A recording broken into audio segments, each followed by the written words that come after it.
Welcome to the Value of Recruitment podcast with me, Jon Brooks.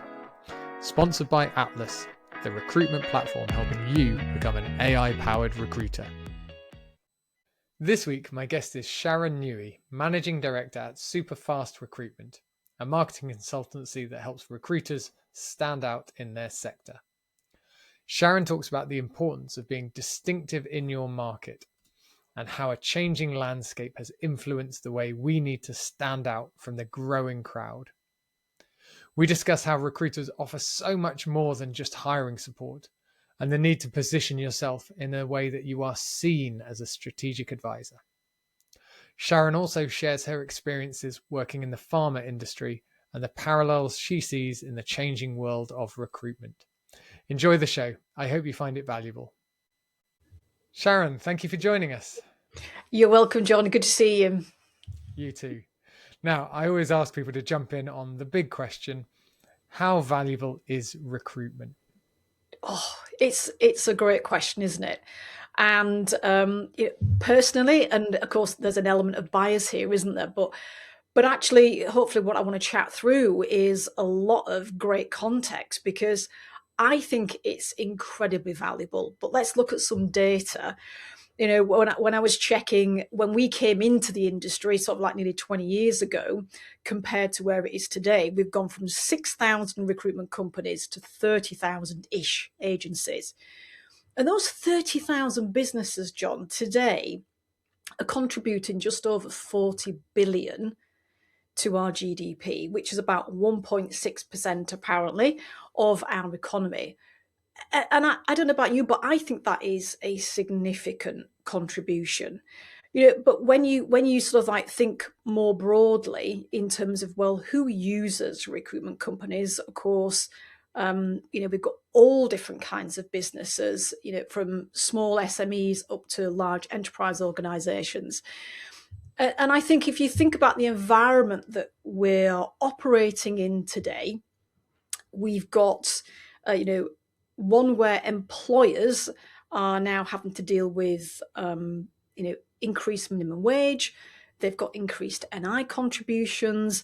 There are all the implications of the new Workers' Rights Bill.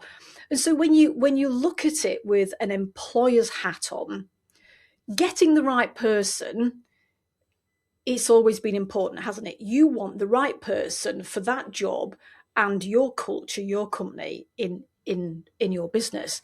But now it's even more important to get that right, because if you don't, the consequences of, you know, managing and dealing with that person in a way that will ensure that you don't end up in a tribunal, you know, further down the line.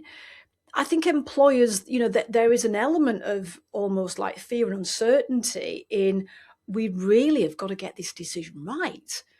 And so I guess if we think in days gone by, as an industry, we've been known for, okay, this client has a role that they need filling and we want to fill it with the right person. But I think today and moving forward, it's very much about finding the right person, but managing the risk of that being wrong in the end. And so I think, you know, to play a role in that is going to be significant moving forward. And I think, look, you know, on a bigger scale, and we don't have to get political about this, but when you think about, you know, how our country operates, I was doing a bit of research, and even I was shocked at this, Jon, even though we work with some clients who have got temporary businesses. There are about just under 1 million temporary workers out every single day working. And that, you know, that could be seasonal supply and demand. It could be, you know, companies who have just landed a fantastic new order, but it's got really tight deadlines, and so they need to increase production. It could be, you know, a big transformation project that they need additional. There's lots of reasons why businesses need short-term additional, you know, people in their companies without the long-term cost of permanent hires. And so, you know, you add that in to the fact that they're also, they play a significant role in bringing people who are unemployed back into the workplace. You factor that in, and actually we're playing a significant role in the movement and the employment of people. I suppose if you weave into that, the whole conversation that we've been having in recent years around, DEI and making sure and bringing kind of like more diversity, equity, and inclusion into the workplace, because we know if you take some, neurodiversity, for example, that some of those individuals have some amazing analytical skills, and you get them into the right job, and they can outperform anybody who's got decent analytical skills and some good social skills. And so I think we are playing a significant role as an industry, supporting employers to deal with that. And then I guess if you think about a couple of things around skills, historically companies have often hired on education. And today there's that shift that we're seeing, isn't there, to a much more skill-based hiring approach. And I think, as an industry, we, play a significant part in educating employers to move away from, and being biased by the fact that someone has a degree, but they might not have the skill set. And so I personally, I think there's a huge contribution that we make as an industry. And I think as we are going through some, challenging, uncharted times, we've probably got a stronger role that we can play if we position what we want to do and how we think we can help, and how we go about doing that in the right way. Yeah. I'll pause now. No, I love it. I love the breadth of that answer. I said how valuable is recruitment, and I love that you can list off so much. And yeah, like you say, there's such a breadth from the legislative changes, the risk-based costs to hiring companies, all the way through to DE&I and things like that. No, I love that. Yeah, again, as you say, I'm just repeating what you're saying, but getting people out of unemployment and into work, there's societal things, there's a huge amount there.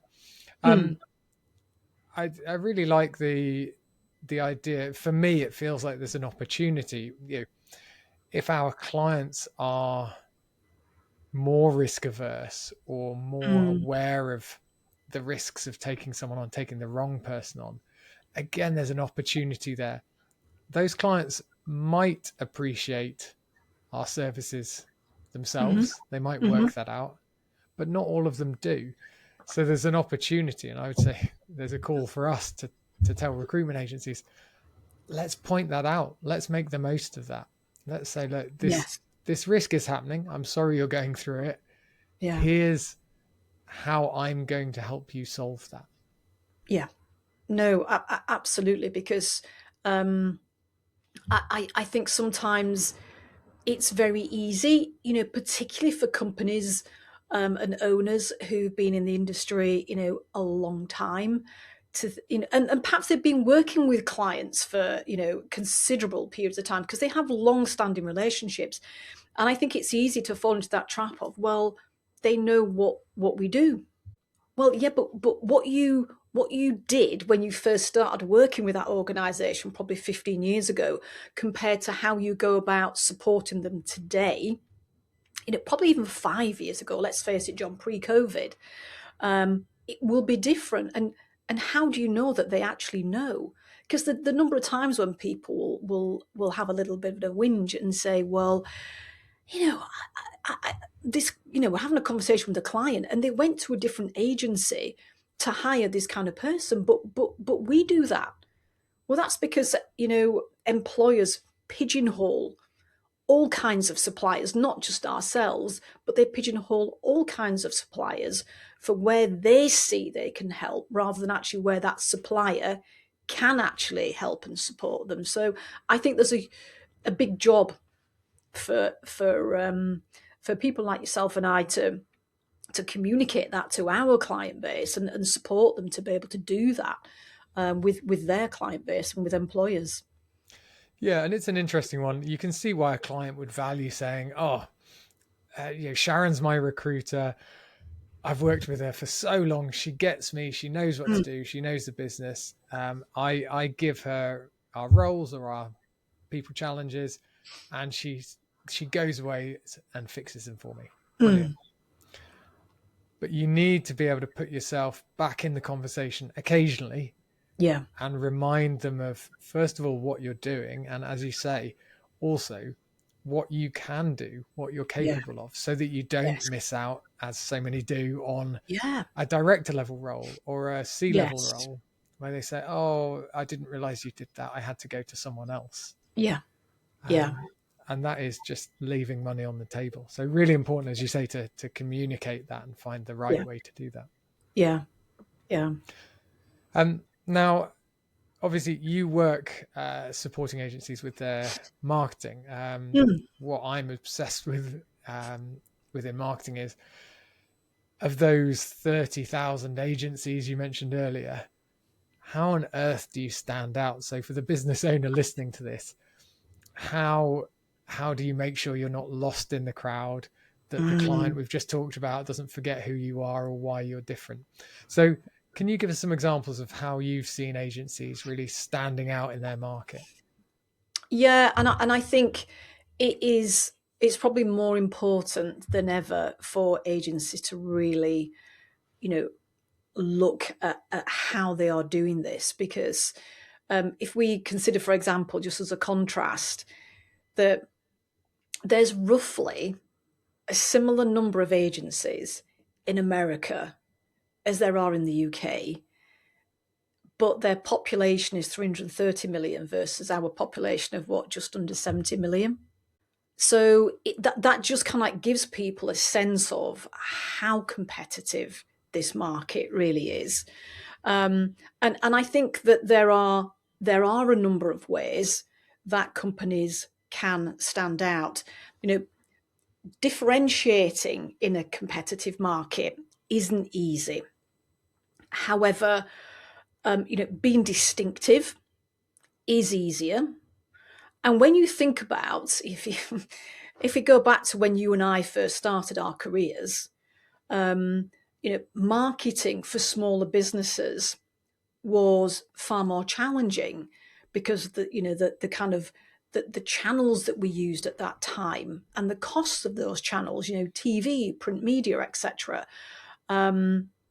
Probably sometimes direct mail, it wasn't quite as affordable. But you take everything that's exploded with online and sprinkle a little bit of AI on top of that as well. What smaller businesses can do to help themselves stand out is completely different. And so, I guess for me, as a starting point is, if we think about, let me, I guess, set the scene for what I'm going to share.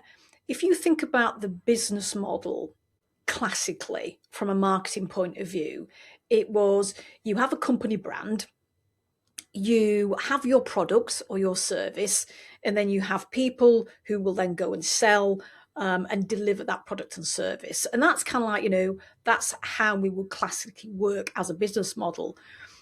But with COVID, because of the acceleration of technology and everything online, that business model's changed. And I think that's influenced how companies need to stand out and what they can do today, John. So today, rather than the company brand being like the number one thing, it's you and I. It's us as individuals. It's our clients as individuals, and it's their personal brand. And all you have to do is go onto social media and go onto Instagram and have a look, let's say, at Richard Branson, and see how many people follow Richard Branson versus the Virgin brand. 2.5 million versus about 250,000 the last time I looked. So, we're interested in the person. We want to connect with the person. That connectivity was really shifted during COVID. So you've got the personal brand, then you've got your product and service, and then you've got your company brand. So the business model, I guess, that we're working within today, that's changed. So what does that mean then in terms of how companies can stand out? Well, look, at the end of the day, people have got a choice, John, as to whether they want to, build their personal brand, build, generally their online presence. They've got a choice, right? We're human beings at the end of the day. We can say, I want to do that or I don't want to do that. It's just something that you and I have spoken about before is as long as we realize there's consequences to those choices. So if we choose not to develop our personal brand, if we choose not to, build visibility online, just recognize that when you're not doing that, other people are. And so they're more likely to get opportunity, because I guess the question is, how can people work with you? How can they learn about the value that you could add to their business if they don't see you and they don't know about you? Now, I guess that kind of like makes me think of, look, my experience is that there are some people who are unseen and unheard online. And when they come and have a conversation with someone like myself and probably someone like yourself, then generally their business is not in a good place. And then you've got people who recognize, look, all this social media, all this online stuff, it's not really kind of like what I'd love to spend my time doing, but I realize I need to do it and I'm going to do it for my business. And they're the people who start to build that online presence. And so they'll start sharing content. They'll start sharing maybe, industry news, salary surveys, reports, content around hiring and around how you build careers. And that content is important, because that's what, if someone's looking for a job, they want help and they want specialist niched help. And of course, we work with a lot of specialist niche recruiters. So people are looking for that content. Now, it's not just about content and building that online presence. You have to do that so that you become front of mind, so that people see this is someone that's not just saying they're an expert, they're demonstrating it. And they're demonstrating it through sharing all that knowledge, all that experience, challenging, their clients, educating them. And there's so much that we can educate clients on right now. But it's about, the more you do that, the more visible that you become, so that when you start, emailing, reaching out to people, then they're going to recognize you. And if they need your service, that's when they're more likely to respond. Now, I think there's another side of it, though, that's pivotal as to whether they're going to respond or not.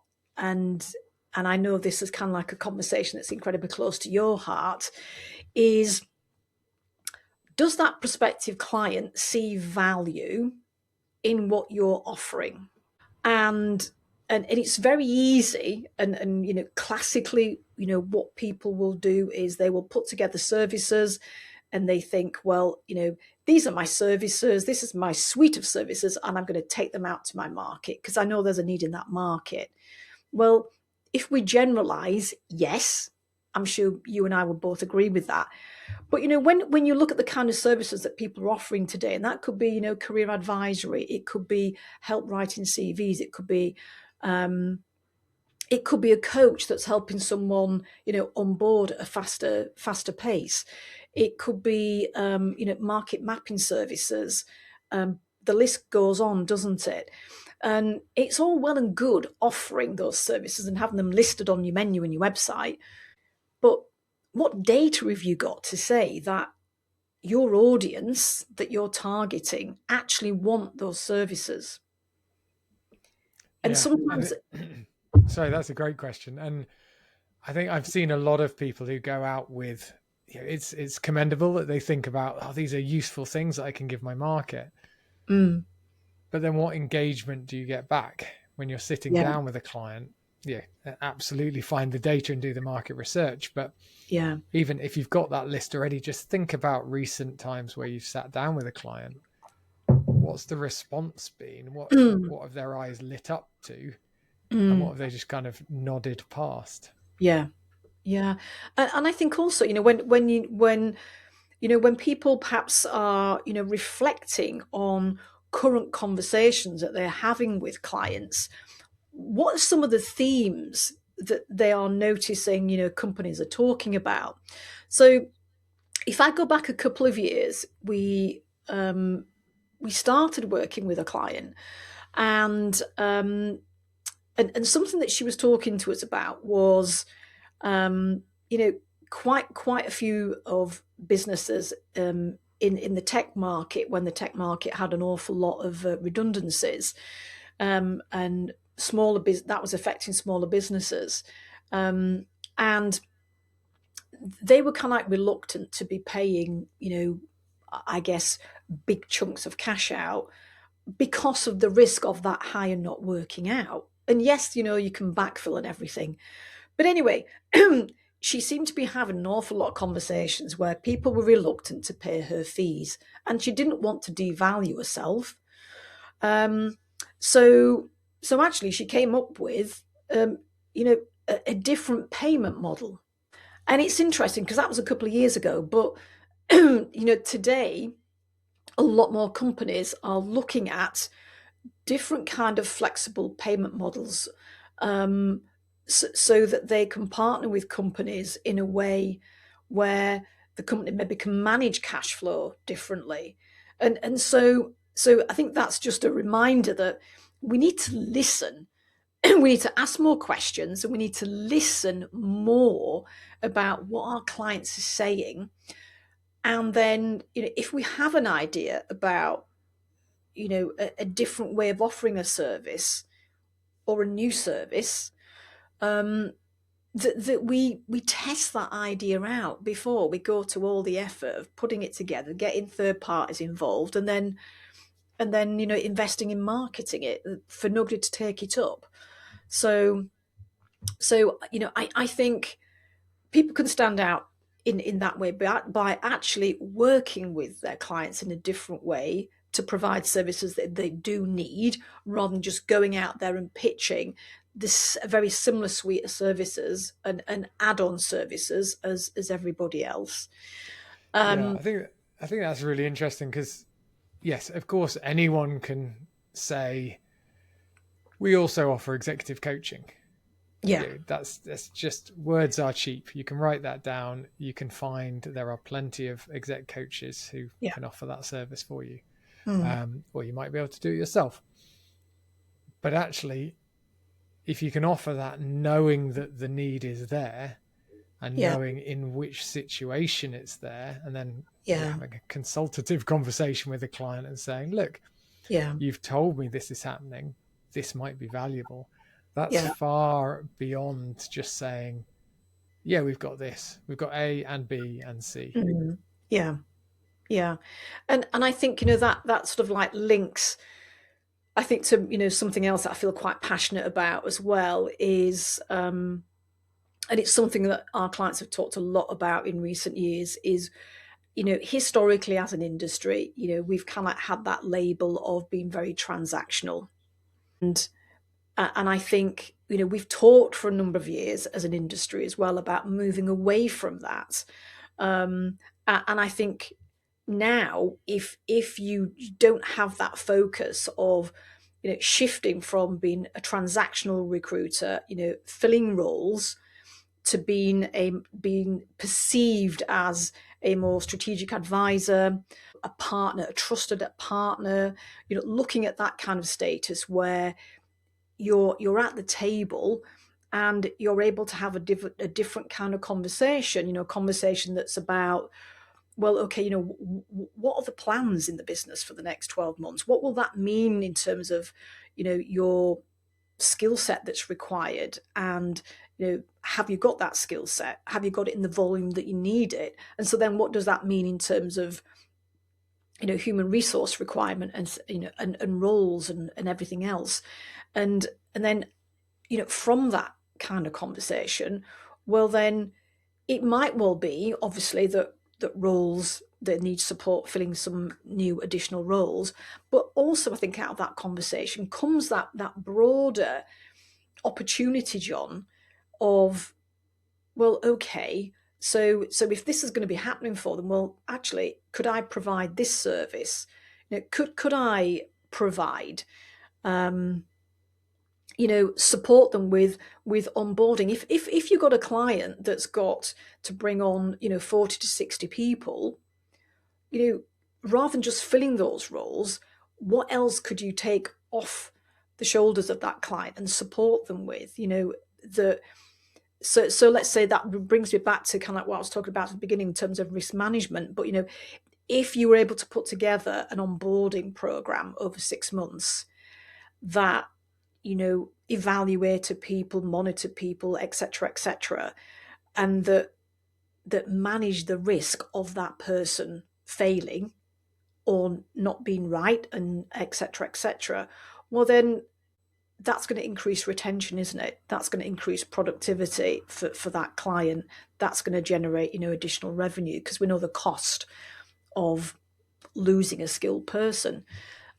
So I think if people really focus on developing their positioning as a trusted partner, strategic advisor, whatever words you want to use, but if they concentrate on positioning themselves differently, communicating that, demonstrating through, sharing knowledge, industry info, market intelligence, salary intelligence, all that kind of info, if they demonstrate that, they will position themselves in such a way where clients will be more open to having that level of conversation with them, rather than a very transactional, I've got 5 jobs, can you help me fill them? And I think that's the opportunity for people to stand out and be seen as being different. Yeah. And you talk about clients being open to it. And the other word that I picked up on was perceived as being a strategic advisor. Yeah, and I think sometimes we put ourselves in our own box as recruiters by saying, "Oh, I just do recruitment," or we give off that perception of, "I'll do your recruitment for you." Almost every recruiter I work with, I'm fortunate. It tends to be I think the better recruiters out there come to me, but they are already offering strategic advice to their clients. They almost can't not.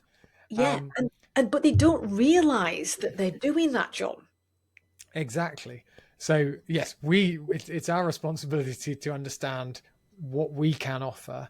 Yeah. But it doesn't stop there. As you say, we have to then position ourselves. We can't say, "Oh, we're a recruiter," and then just get compared to another recruiter. Yeah. We need to stand out by saying, "Hang on, I've just advised this this business on where they should put their next factory," because actually, hiring for a new factory is pretty critical. Where are those people going to come from? Yeah. And those are things that a good recruiter would know. Yeah. That potentially their own client wouldn't. No.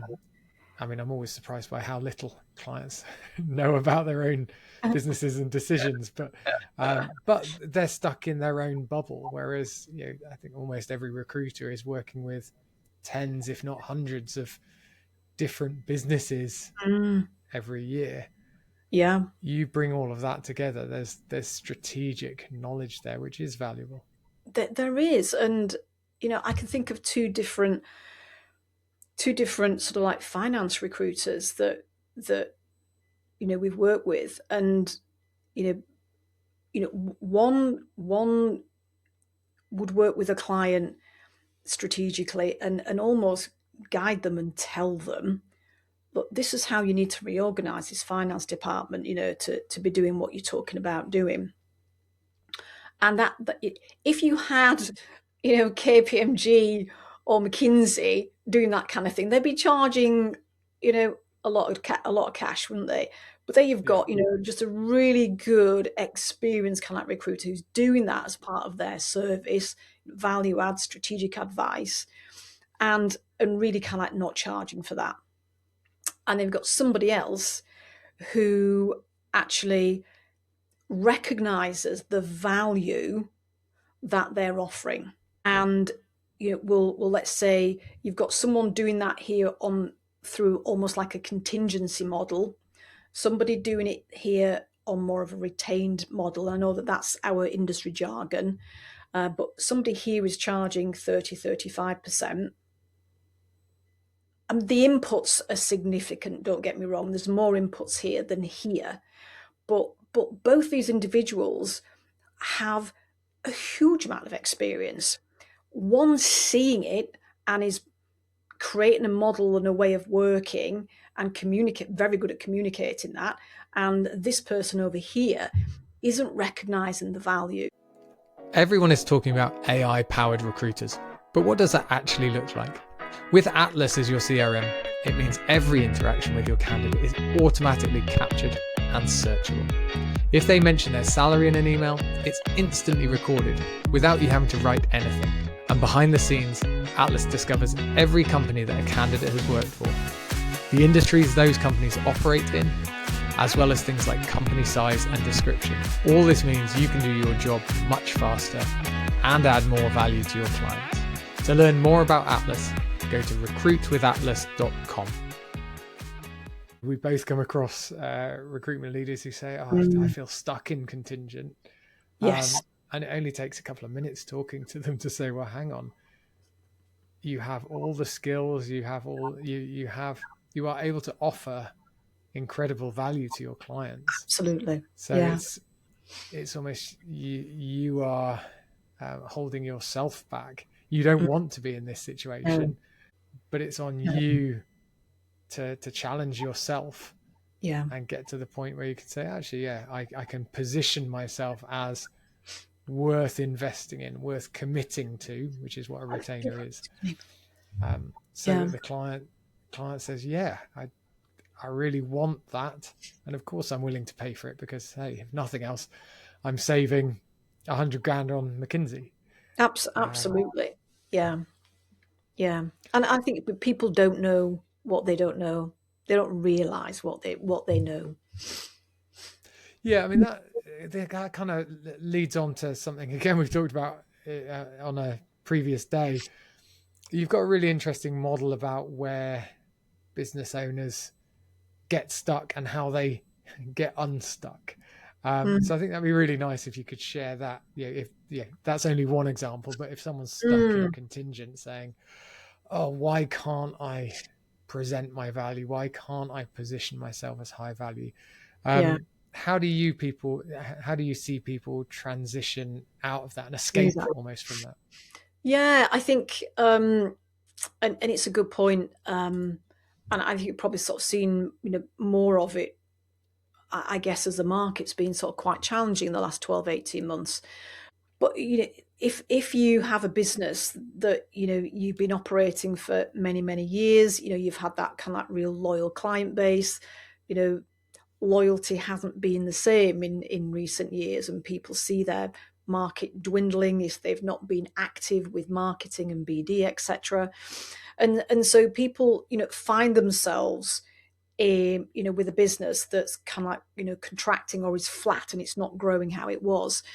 And I think, often what we see are, very common patterns of thinking where it's super easy, John, isn't it, with everything that is going on in this world that we're living in right now, to kind of like, blame circumstances, blame the market, blame the fact that, well, things will change, because as an industry, something that, I learned when we came into it, was, well, it flips. It's like the financial markets. You've got the bear and the bull market, and it will flip. So I'll just sit it out because it'll flip back sometime. Well, that's kind of like that's how it's always been, but I'm not convinced it's going to be the same way, or it'll flip back in the same way when it does. And how long do you want to wait? And so people kind of like have, I guess, these thoughts that it's quite tunnel visioned, and they just think, well, the market's tough, but it'll change. Now, I think when if people stay in that tunnel, they're going to have a really tough time because the world, the industry, technology is changing around them and people are adapting. Now, where we see people shifting is it's kind of like almost if we can get them to shift their thinking to the fact that actually, whatever the market conditions are, there's always business out there. There's opportunity. That opportunity is hiding. Now, that opportunity, John, it might not be in their current niche. Maybe they have to work with an aligned niche to increase opportunity for them to go out.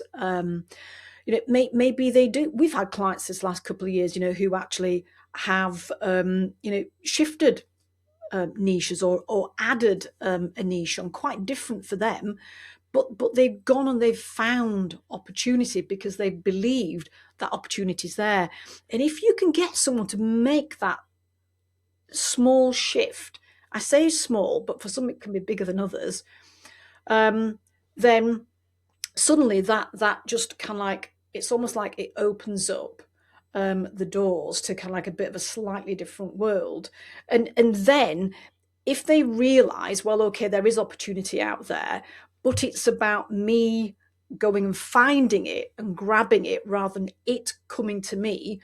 If we think about what 2021, 22, when employers, they were just falling, at the doors of recruitment companies, weren't they? Well, it's not quite like that now, is it?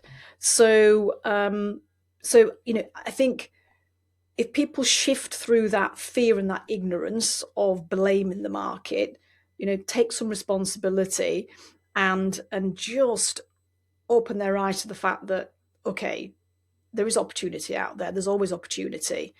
We're in a tough market, but I saw some data recently that said 53% of recruitment businesses in the UK are forecasting growth this year. Now, that's in an environment, John, where everything's going on politically, economically. There's all the employers' rights stuff that we talked about at the beginning. All that's going on in this market, but half the industry is forecasting growth. Well, that's fantastic. So some of it is. And just to take the other side of it, you wouldn't want to be in the other half. Well, exactly. So if you've got half that are forecasting growth, then half aren't. So what's that other half doing? Yeah, because in effect, we're absolutely talking about mindset here, and that feeling of being in control. And I think forecasting might be partly financial, but it's also psychological. So that's a good example of there are recruitment businesses out there being led positively and optimistically. And as you say, it's sorry, go on. No, go you finish. Well, I was just going to kind of reflect on your point. It's not blind optimism. It's not saying, oh, we'll find work. It's like, well, hang on. We understand our niche, but we also understand if we can absolutely see that there isn't additional business in our niche, we also understand that we're not stuck in this niche alone. We can expand out to a separate niche as well. Absolutely. And it's interesting because, when people are stuck and you look at, perhaps their behaviors as a business and what they've been doing, generally, some of the examples that you'll see is that they haven't been marketing. So they're not visible. They are unseen. They're unheard. They've probably not been actively doing BD, or they're very inconsistent with it. And so there's often a set of behaviors that then get aligned with people that are unstuck. Now, when they, I guess, are able to make that shift and think, well, okay, if I keep doing these the old Einstein thing. If I keep doing these behaviors, I'm going to get the same results, and I don't want to keep being stuck. And so that in itself can then shift them to saying, well, look, okay, so I need to start doing things differently. I need to start doing some BD. I need to, trust me, John, every single recruitment company is not doing email marketing. They're not doing outreach on LinkedIn from a BD point of view. Lots are, but there's still lots that don't. And if they do, they don't do it consistently. So I think when they shift into, right, okay, there is opportunity, but I need to start doing some things differently. I start need to be a bit more visible. Well, then they're juggling recruiting and working jobs with this. I need to do some BD. I need to do a bit of marketing. I need to do some social media. Suddenly they start juggling. They've got more things to juggle. And kind of like manage. And if they've got a team, well, then that's extra stuff to juggle. But once they start building some consistency and they start to see the impact of that, they're being more visible. People are engaging with them in a different way. As they're reaching out, they start getting responses to emails and more responses to perhaps to BD LinkedIn outreach and other channels of outreach as well. And then it's about, right, okay, this is starting to work. They're seeing the evidence of it. And so then it's about, how they begin to systematize more of what they're doing from that marketing so they can automate things. So while they are doing the jobs, working the jobs, that the marketing is going on behind rather than that feast and famine of, well, I'll work all these jobs, and then when the pipeline's finished on those jobs, I need to start doing some marketing BD. So you shift from that into more of a systematic kind of like approach where people are really building something, and that's where their recognition online is really starting to have an impact. And I think then my experience is that when they start doing really well, there's almost like that bit of self-sabotage that can kick in where you think, do you know what? I'm looking around at my peers and we're doing okay. We're probably actually doing well. And that's kind of like, that's enough. It's good enough for me. The team are earning bonus. I'm having quite a nice lifestyle. Blah de blah de blah. It's enough, and that's almost like a little bit of a danger zone because I think that's where it's quite easy to take your foot off the gas, think that you can cruise, and things start to slip a little bit. And that's where things maybe just sort of like run the risk of that growth doesn't quite continue with the same trajectory. But if you're someone that keeps your foot on the gas and you're someone that thinks, do you know what, there's always more opportunity. This journey can just keep on going. What else could we do? What else are we capable of? And they're the people who perhaps are, maybe they are what we might call the innovators, the people who are willing to take more risk, be bolder, and test things. Whether that's test new products, new services, new markets. Expanding into the States or into Europe, etc. Maybe they might grow their team. Or they're really pushing the boundaries on how they leverage AI.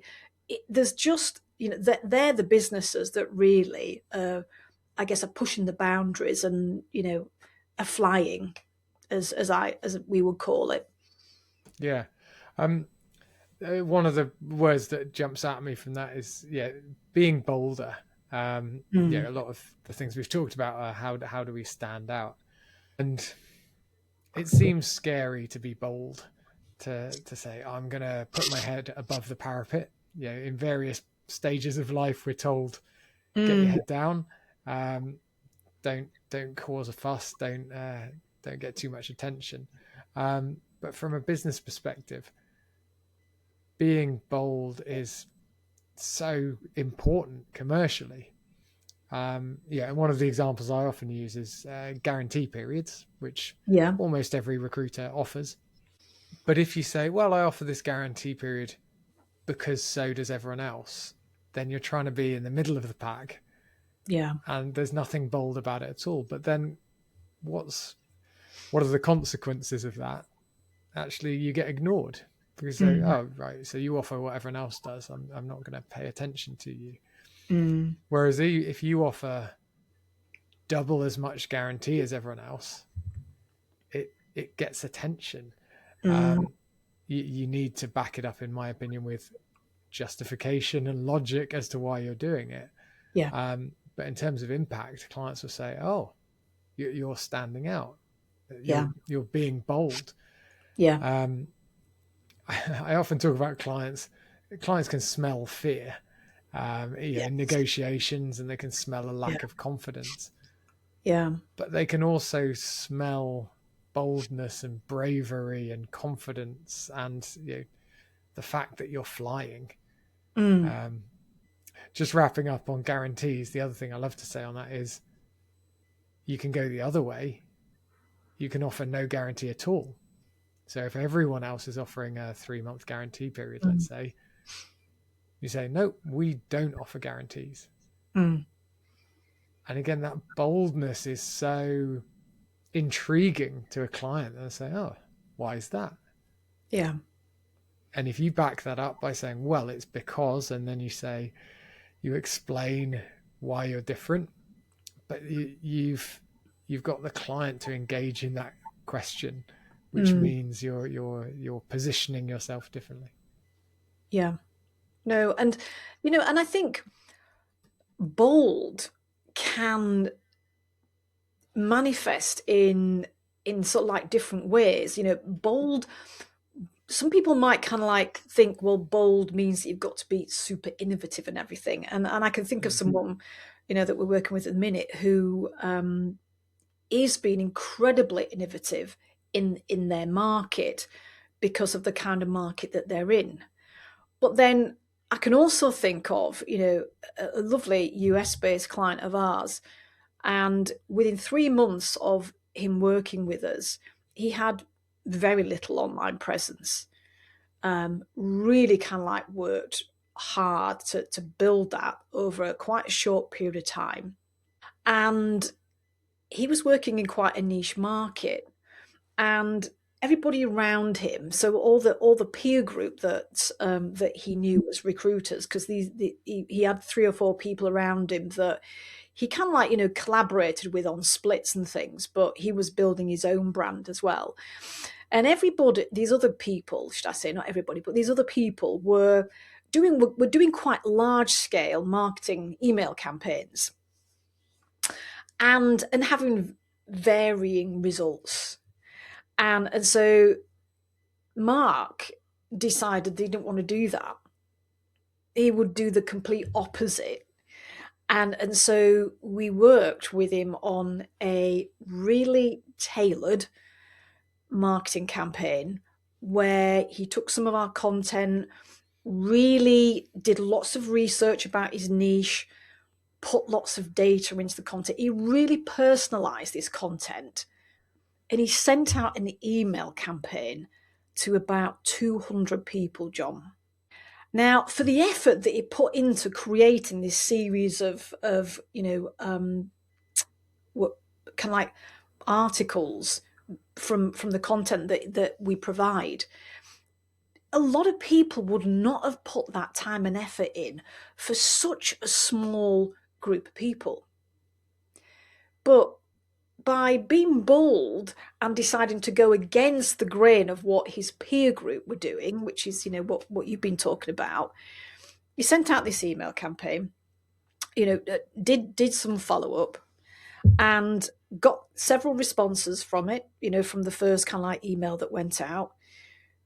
But he picked up a brand new client, and with the roles that they were discussing, it's literally about 4 or 5 roles. The value of that for him, and those roles have almost been filled now. It's $110,000. Now, a lot of people just wouldn't have done that because they think, well, I need to be going big if I'm going to be doing email, and I'm not going to put all that effort in unless it's going big. But actually, it's quite it's quite, for me, it's a small thing, but quite a bold thing to do. I'm not going to do that. I know what I'm doing. I know this audience.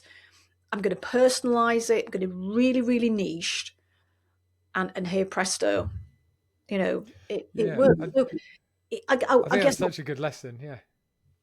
I Sorry, want I to was leave. going to say Yeah, sorry. such a good lesson because it's so easy, and I do it, and my guess would be you do it because I think everyone does it. Where you know, email automation comes along as a concept, and you say, Mm, "Oh, imagine what I can do," and we go big with it. We say, "Well, it allows us to reach thousands, tens of thousands, mm, hundreds of thousands." mm. But that's what the technology can do. Yeah, What are we trying to do? yeah, What's our mm, objective and why are we trying to achieve that? And then yeah, there's so many tools, but use the tools to help us achieve the objective. yes, Don't use yeah, the tools because they're fun tools. yes, absolutely. Yeah, and probably even more relevant with kind of like all the AI tools that are around right now. Yeah. Um, oh, we've covered so much today. I feel like we could go on forever. I'm going to wrap up with one final question. Mm, Um, I love learning from other industries because obviously most of us have got our heads in recruitment and have done from very early on in our careers. mm, So it's so valuable, whether it's pricing and value or other things, to bring in ideas from other industries. Now, I know you started off your career in the pharma industry, we did. which is huge. Mm, Yeah, as important and valuable as recruitment, I would say, in that it saves lives. Um, so, yeah, my kind of final question to you is what have you learned, and what can listeners learn from your experience in that industry that mm. teaches us something about our industry? Um, do you know, I was thinking about this, and I think probably right now is a great time for our industry to go back to the market and to listen to the market as we were talking earlier, and create products and services that our clients actually want. And this comes from when you know I, I joined Pharma, probably in the late 80s, and it was at a time when there were large sales forces um, within the industry, and we would go out and see doctors in hospitals and practices, and there was a lot of socializing. There was a lot of medical conferences. There was a lot of dining out, and everything that involved. And in the latter years, as before I left, then basically, through industry code of conduct, we could no longer do those things. Now, when I say all that socializing and everything that took place, the fact was that you had to have a good product. If a doctor, or it was only doctors that could prescribe at that time, if a doctor was going to prescribe it, right, you had to have something that was decent because their reputations are on the line. But Mm. the social side of it allowed you to build relationships and long-term relationships, and and I guess what that brought was an opportunity to then sit down and have a decent conversation and get through the door, get through the gatekeepers to go and have a conversation. And so it was all about relationship building. So when we couldn't do that, suddenly it was like, okay. Also, the NHS were really clamping down on the industry and how the industry engaged with the NHS. And so Pharma had to do a real pivot, John, because obviously, they're investing, millions and billions in research. And so, how do they engage with medics who were involved in the research and etc. So basically what happened was the volume of salespeople, they just got made redundant, or they moved into other kind of like jobs. But we saw massive redundancies. Now, what Pharma did was they went out to the NHS and said, well, look, we need to develop a new relationship and a new way of engaging. How do we do that? What is it that we as an industry can do in a different way to support you? Medical education had always been funded by Pharma, and that was still required. But basically what evolved over time was, well, I guess in the 90s, and probably early 2000s as well, there was lots of kind of like big changes in how the NHS was structured with access to GP practices and different things. But basically, what Pharma ended up doing was supporting the NHS to increase its capacity for patient access. So think things like Pharma would fund a respiratory nurse. They would, and diabetic nurses as diabetes was exploding. So it increased the patient flow or into accessing services. Now, the more you can get patients into a service, then yes, it means that physicians, nurses have then got the opportunity to decide, well, how they're going to treat these patients.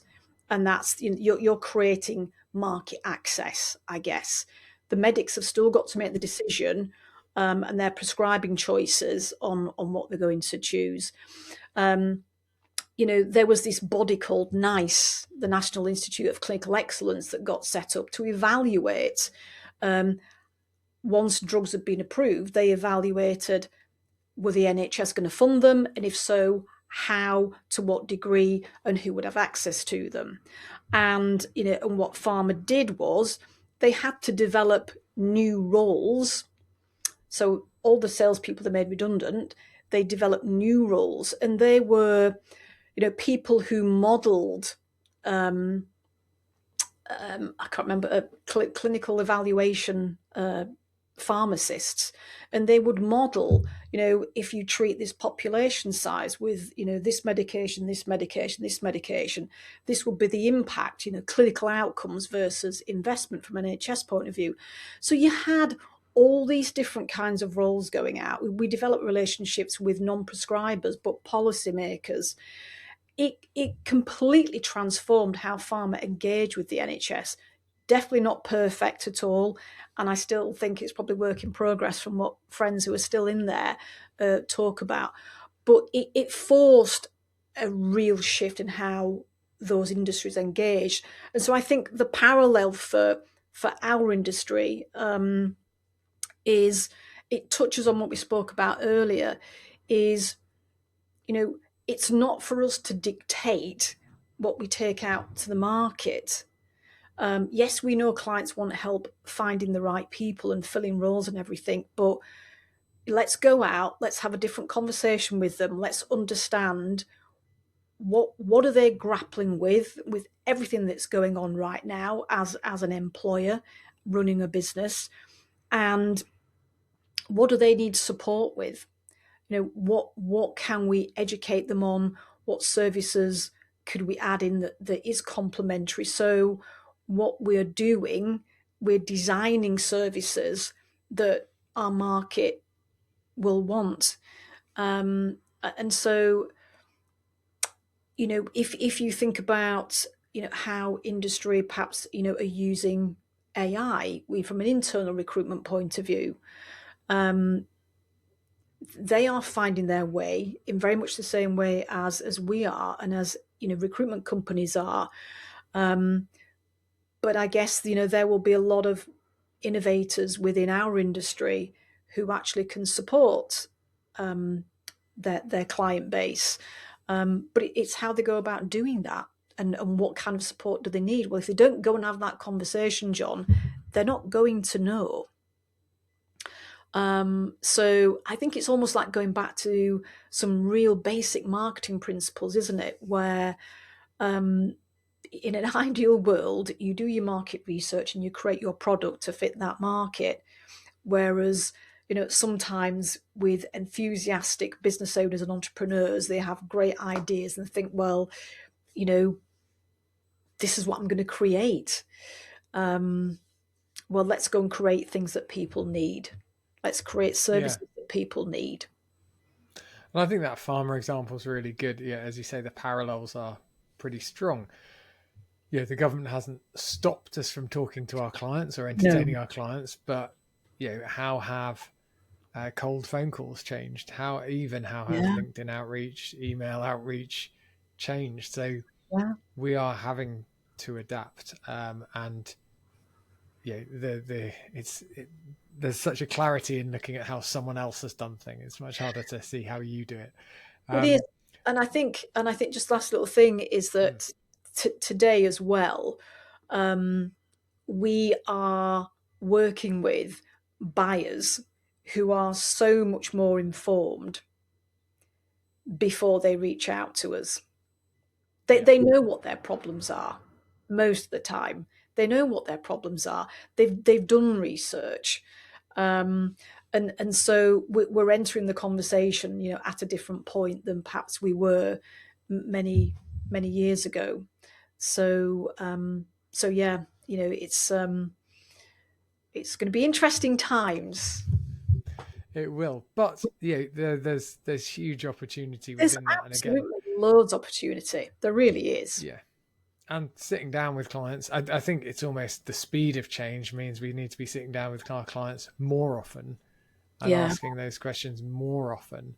yeah, And as I said earlier, I think great recruiters have the skills and the knowledge to solve so many challenges that yeah. clients are either going through now or will go through in the future. So Yes. I think the message from today is get out there, talk to your clients, and you can solve more of their challenges. Yeah. Sharon, Absolutely. thank you so much for joining us. We've Pleasure, covered John. so much today, so really appreciate it. Good talking to you. You too. Take care. Bye now. Thanks again to Sharon for sharing her views and insights on recruitment and how to stand out. 3 things stood out for me.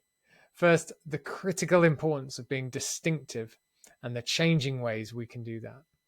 Second, the importance of positioning ourselves in the right way so that we're able to open up more consultative, strategic opportunities with our clients. And third, Sharon's description of recruitment leaders moving from stuck to flying and how mindset is key to growing and developing your business. If you found the show valuable, please leave a review and remember to subscribe or follow the show on your podcast app. You can also get more insights and inspiration by signing up to my added value emails on Substack. You can find the link in the show notes. Now, go create some value. Thank you to Atlas for sponsoring the Value of Recruitment podcast. To learn more about how Atlas is creating an AI platform that helps recruitment agencies generate more placements with less effort, visit recruitwithatlas.com.